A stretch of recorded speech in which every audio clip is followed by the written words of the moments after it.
Hello everyone, welcome to my Who Pulls Wins podcast and my video as well. So I'm actually going to be talking about dog bites in children. So a little bit of a break from what I usually talk about, but it's something that as an emergency medicine doctor, so for those of you in the UK, it's A&E, it's something I'm very passionate about. So I'm going to be going over a bit about sort of dog bites and why they happen and how to prevent it. So I'm Dr. Helen. I'm an A&E doctor and an advocate for integrative wellness, as well as an animal aromatherapy specialist. And I love to use essential oils to support the health and well-being of myself and my pets, and helping educate people to do the same for their family, whether that's human or animal. So if you like what you're listening to, please hit the subscribe button or follow so I can carry on creating more content, and let me know in the comments what you want to know about. Would you like to get essential oils into your life? Why not book in for a free chat with me or come to one of my classes to find out how oils can support you? Or maybe you've got oils but you don't know how to use them best for either your health or that of your pets, or that's okay too, because I do general overviews or full consultations depending on your needs. So do drop me a message and we can chat about what the best options are for you. But back to the subject in hand, dog bites in children. So I have got some notes because I want to make sure I don't miss anything. So a little bit about me is I'm an emergency medicine doctor, and I work at a major trauma centre, and I work where we actually have a children's hospital as well. But even before that, working in emergency medicine, I at different hospitals, I've obviously seen an awful lot of dog bites in children. Now, I hate seeing them because I am a dog lover. Just in case you don't know who anything about me, I've got 6 dogs. I've had dogs all my life. They're pretty much my life. And I love seeing kids with dogs. They're just the most amazing bond and everything. And so the thing I hate the most is when there's a dog bite, because these are life-changing events for the child and also the dog. And the sad fact is that the vast majority of bites are completely and utterly preventable with good supervision and proper management of interactions. And this is the key. These bites are preventable, okay? It's a very, very small minority. We're talking like a couple of % where it's just so completely random. Now, I have spent several years studying dog bites in children and trying to understand via questionnaires to affected families why kids are getting bitten. So I did retrospective analysis of notes. I also did a form that could be filled in at the time of presentation in order to try and understand why kids were getting bitten. Now, there's a lot of different figures around, and I do feel sometimes these figures are slightly skewed because the accuracy, because of due to the data, because of how we collate bites in systems. So dog bites can be labelled with cat bites, human bites, insect bites, etc. So you have to actually do a real paper sift through the results that you get. But going a bit off topic, so I'm not 100% convinced by the figures that are quoted in nationwide statistics. Because of, like I said, because of the way it's coding, and because information is largely gathered from doctors' notes, and if they're not dog owners, they don't tend to ask the right questions, and so and a lot of the time it only really covers people who present to A&E, whereas a lot of people will still maybe have their child bitten but won't necessarily need to go to A&E or go, so you don't actually know whether it's just a nip or anything like that. So it's, anyway, I do go off the point a bit like that. Now, this may shock you, okay? Now, worldwide, the 2 most common breeds are actually the Dachshunds and the Pit Bulls, okay? So I am a Dachshund lover. I grew up with Dachshunds. That's the first dog we ever had as a family, was a little mini smooth called Christina. I don't know much about the breed Pit Bull, but the point is, if you think about their genetics, okay, they are feisty dogs. Dachshunds are really feisty dogs. They were bred to go down badger sets, okay? And then Pit Bulls were designed to, they are a dog that was designed for bull baiting and to grab hold and not let go, and that's in their makeup. So you do need to look at the genetics, of those breeds. And regardless of how the statistics are collated, these are the 2 breeds that bite the most. Now, in my own area, when I did my research, the breed that was most common in my local area was also bull breeds, but I'm not sure how far that was skewed because the local demographic, because the most popular breed in the local area is a bull breed. So obviously kids are going to be bitten more by the bull breeds. And I do wonder if I did the same survey in another area, whether that statistic would be the same. Maybe it would be Dachshunds, I don't know, or Terriers, I don't know. But nationwide, it's the Dachshunds and the Pit Bulls. Anyway, so children under 5 are more commonly bitten on the face. Up to 12, it is the arms, and then over 12, the legs. Now, this is largely due to size, but also the way children interact with the world. Younger children are very much in the face. You know, they'll be looking in, investigating and everything, hence getting bitten on the face. Now, dogs can bite for so many reasons, and the following is a list that I've put together from what I've seen and how people have presented to me. So, food. Okay, massive thing. So this is either child interrupting a dog eating food or chewing, or a child eating and then the dog perhaps going to take the food or something like that. So super important that you keep them separate, whether that's meals or snacks, doesn't matter, just separate. You know, not sitting next to each other on the sofa to enjoy it, just separate. Dogs eating, child separate, child eating, dog separate. Safe. It's all about safety. There was a TikTok video on quite a few months ago I sort of did a stitch with it, and it was this guy with a cane corso in America, and he was putting his baby in the crate with his cane corso puppy to teach the dog that it was all right to have the child around with food. And you know, there were so many of us going, this is just absolute madness. So don't do that at home. It's incredibly dangerous. It's putting the child at such risk, and it's putting the dog under so much stress. Just let the dog enjoy their food and let the child enjoy their food separately, not in a crate together. Dog in the crate enjoying the food, that's fine. So you can put the child in a crate enjoying their food, but not with the dog. Okay, separate. So play. This is a variety of things. So either inappropriate play. Okay, so, and one of the causes for this.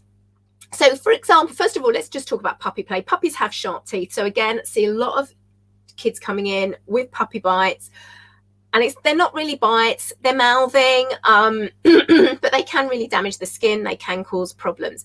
But one of the key areas I saw as having caused bites is tuggy. Now, before you anyone starts going, but tuggy's really good, it's a key element in causing injuries. Okay, so let's just look at the game tuggy. Now, if you're not familiar with it, it's when you have a tug toy and the dog will hold on the other end of the toy, and then you have this backwards and forwards. Okay, so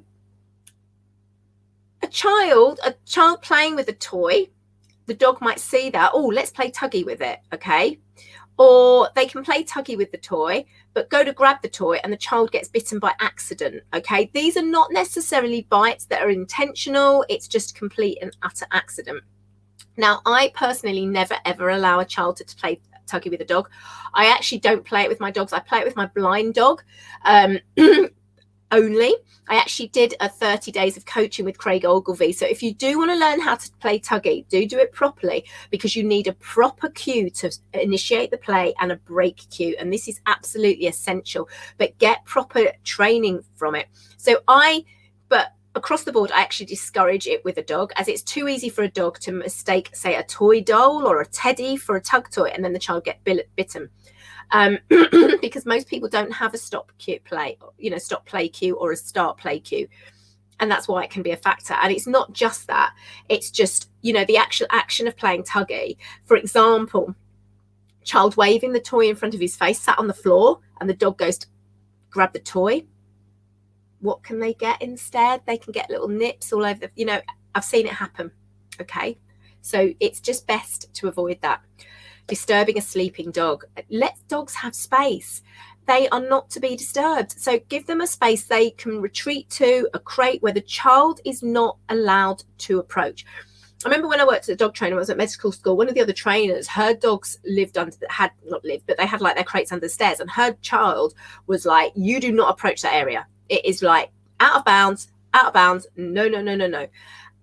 And that's really important that you do that. You know, when I had a flyball team, we had a couple of kids in there, and the parents were really good at making sure their child had these boundaries. They were not allowed to do certain things. When we were actually competing at flyball, I can't remember how old the little girl was now. Maybe she was only about 5 or 6. But when we were actually competing at flyball, she wasn't allowed to run. She could collect the balls afterwards, but only after all the dogs were secure. So there was so we were like minimizing any possible risk for injury at all from a dog just getting overexcited. But it's hugely important. But let dogs sleep. Okay, and this is really important, especially as they get older, because they encourage more sleep and they can be in deeper sleeps and they can get startled. Now, pain. If your dog has a sudden change in behavior, get them checked by a vet, as it can make a massive impact on how a dog responds and as a dog ages too. Now, I've got a beautiful boy, Rowan, who is the softest dog in the world, but he's gone to bite me when he cut his paw. I actually had to go to the emergency vet in order that I could examine him, because I couldn't manage to hold him and check at the same. And it wasn't because he's not a nasty dog. He's the most beautiful dog in the world, but he was scared and he was in pain. And so dogs will lash out. And also as dogs age, as I've already said, they can get pain over their body and different things. And, touching them in an area might just cause them to react. Now, teasing, this occurs too much. And I can't even begin to tell you the amount of times I see a dog coming into rescue. I'm on loads of groups and things. And because they've bitten a child, and when you get the history, it's because the child's been teasing them. Don't let your child do that to your dog. You wouldn't let that. Would you let your child do that to another child? Probably not. I would hope not. So why let it to a dog? And I forget, a few years ago, seeing this video that was doing the rounds, and a friend posted it on Facebook as going, oh, this is so cute. This is what my dog will be like with my child, right? Because she was pregnant. So the child, it was an English Bull Terrier. The child was in one of those walkers with wheels, maybe just a toddler. And the child was just repeatedly hitting the top of the dog's head like that. Just repeatedly. And I was like, actually, and I was really diplomatic. And I said, I'm really sorry, but actually this isn't a nice video at all. That child is teasing the dog. And if someone else, and it wasn't their dog or child, she just found it on, so that was another child, you would stop it, but because it's a dog, people don't. And it's not a nice video, and that dog's being really tolerant, but it could be at a point where it actually snaps and the child's going to get bitten. That friend unfriended me on Facebook. Seriously, I'd known them for donkey's years, and they unfriended me because I spoke that. But I'm not going to apologize for saying that, because that could potentially have saved her child from getting a bite if she then let their child do that behavior. Same as riding horsey and things like that. They're not horses, they're dogs. Don't let them do that. I don't like it when I see kids curled up with their heads on dogs' backs and everything, because the thing is, they might do that as a cute little toddler, but then when that toddler becomes bigger and your dog gets older and then has back pain, and that child then puts their head on the back, can you see where this is going? So really important that they, that you don't let them do these kind of things. And there's so many videos going around social media at the moment of hugging dogs. And, there was one from a well-known dog site that was doing this little social media thing, is hugging dogs. And it was like, no, that's so bad. Not all dogs like to be hugged. I have some really huggy dogs in my house. They love to be hugged, but not all dogs do. So when my blind dog first came to me, she didn't like to be hugged. Okay, as she got older, she didn't like to be hugged. She loves it, and she'll actually come and hug me now. She puts her paws on me and hugs me. But not all dogs like to be hugged, and it's really important that you accept those boundaries and understand that it's not the same, as how we view it. So the next one is emotional overflow. Think about your moods. Okay, we get moods, we snap verbally. However, with a dog, they may bite, and a scared and fearful dog may bite as well. So be mindful of that. Now, the next thing is, it's very important to never tell a dog off for growling, as this is a warning. Okay, a growl is a warning. Okay, and if you tell them off for growling, then they won't growl anymore. They'll just go straight to the bite. And it happens. And there's a really good book. There's a really good children's book. I don't know if I've got it up there actually. It's written by Kendall Shepherd, and I can't remember what it's called now, because I have got a copy up there, but in my bookcase. But it's written by Kendall Shepherd, who also designed The Ladder of Aggression, and so do Google that. but she's written a really lovely book for children about how to behave, teach children to behave with dogs. But it's really worrying. Do not tell your dog off for growling. It's a positive thing because they are telling your child to go away. And what was really worrying in research that was done, not by me, this is just sort of what nationwide, worldwide in research, that most children actually thought a growling dog was a smiling dog. It's the teeth.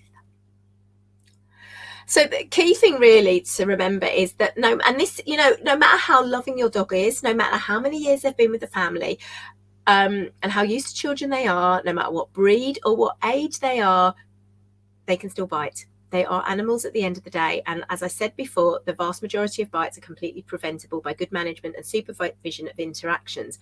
And teach a child how to behave around dogs. And when a dog bites, it doesn't mean they're a bad dog. Okay, it's, as I said, it's largely due to a massive misunderstanding, and with work, these communication breakdowns can be resolved. But don't put your child in a position, don't leave them unsupervised, because dogs have very sharp teeth. They've got their canines.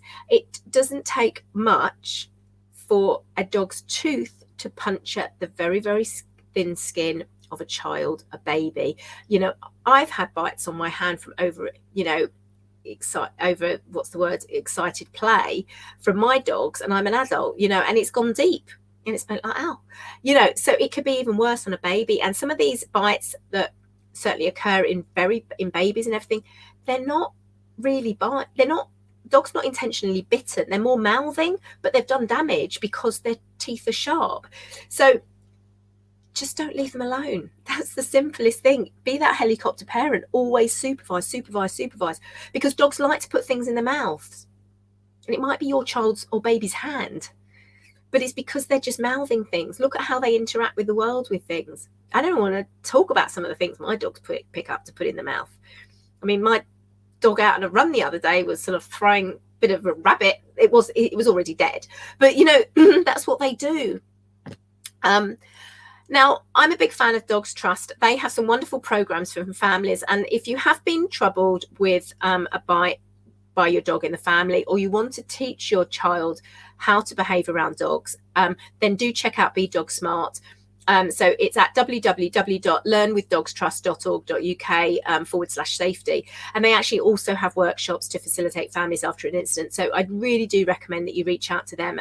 They are absolutely fantastic.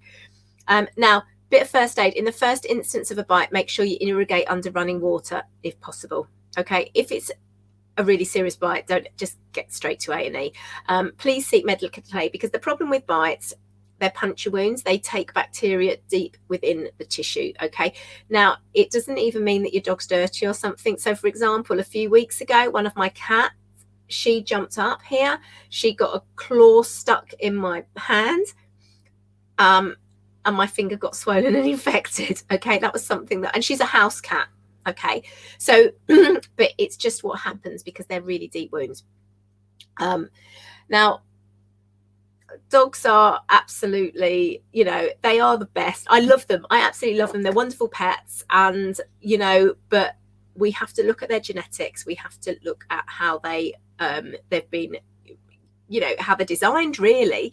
And for all the nurture that we give them, we can't always overrule nature. So please bear that in mind, and just supervise, and hopefully you can take on board some of the things that I have suggested to keep children and dogs safe, because nobody wants a dog to be put to sleep for something that could be avoidable.